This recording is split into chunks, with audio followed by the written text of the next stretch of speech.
ချိန်ချိုးသွားတဲ့ရန်ကုန်မြို့ရင်းဖြစ်ပါတယ်ရှင်ပုံမှန်ဆိုရင်ညီမတို့တရက်ပေါ့နော်တရက်ကိုတီးတန့်ရန်ကုန်မြို့ရင်းအပ်ပေးတယ်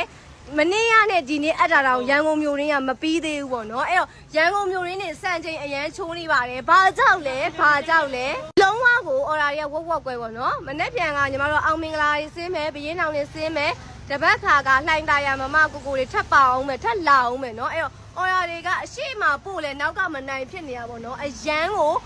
ညီမတို့ကောက်ထားတဲ့ဒလီကားနဲ့အရန်တန်လို့ဒါညီမတို့ customer ရများတာပေါ့နော်ညီမတို့ဒီမှာအားပေးတဲ့ customer ရအရန်များတာပါဘလောက်ဝက်ကွဲလဲဆိုကြည့်လိုက်10ပေကားနဲ့တင်တာတော့မှမနိုင်တော့ဘူးနှစ်တန်ကားပြောင်းရတော့မယ်ထင်တယ်နော်ရန်ကုန်မြို့ရင်းနေနော်အဲ့လောက်ဝက်ကွဲနေတာညီမရဲ့ထုတ်လိုက်တိုင်းကုန်တဲ့ပစ္စည်းတွေကိုလည်းအစင်တစိုက်အားပေးတဲ့ customer များကိုလည်းကျေးဇူးတင်ပါတယ်ရှင်